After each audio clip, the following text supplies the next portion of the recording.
हिरवळांची हिरवळ जर पाहून झाली असेल तर आता इराण, युएस आणि इस्रायलमध्ये वॉर का होते ते पाहूयात. तर इराणने ऍक्सिस ऑफ रेझिस्टन्स नावाने एक अलायन्स बनवली आहे, ज्यामध्ये 3 यच आहेत.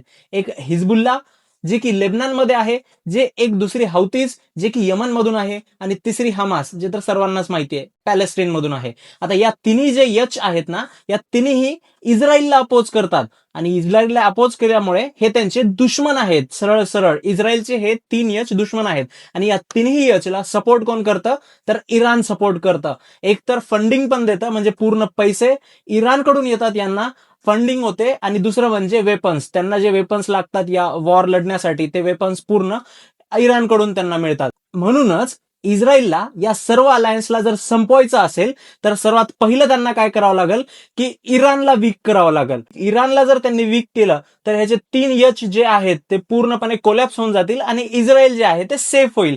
त्यामुळे इस्रायल इराणवर हल्ले करत आहे. आता यानंतर साहजिकच एक प्रश्न पडला असेल की यामध्ये मग अमेरिका काय येते.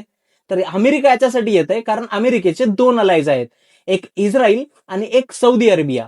आता या दोन्ही अलायन्सचा एकच कॉमन दुश्मन आहे, तो म्हणजे इराण. म्हणून या दोन्ही अलायन्सच्या मदतीसाठी आणि स्ट्रेट ऑफ हॉर्म्यूज जे की सर्वात इम्पॉर्टंट म्हणजे one of the important oil route आहे, त्यावर आपला होल्ड क्रिएट करण्यासाठी, आणि तिसरं आणि सर्वात महत्वाचं कारण म्हणजे इराणची न्यूक्लिअर फॅसिलिटी डिस्ट्रॉय करण्यासाठी युएस या युद्धात उतरलेला आहे. आता हे जे न्यूक्लिअर फॅसिलिटीज डिस्ट्रॉय करणं इस्रायलला नाही जमत, कारण ह्या न्यूक्लिअर फॅसिलिटीज जमिनीच्या मध्ये आहेत आणि त्यासाठी जे बॉम्ब लागतात ते फक्त आणि फक्त युएस कडेच आहेत.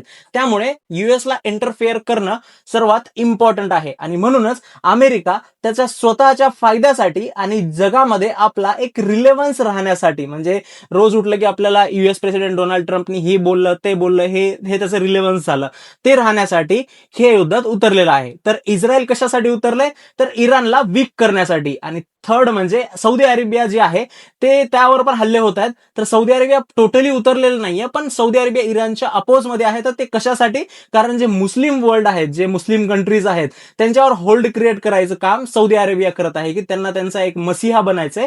पण इराण त्याच्यामध्ये येत आहे, म्हणून सौदी अरेबिया इराणच्या विरोधात आहे. समजलं? मग फॉलो करा.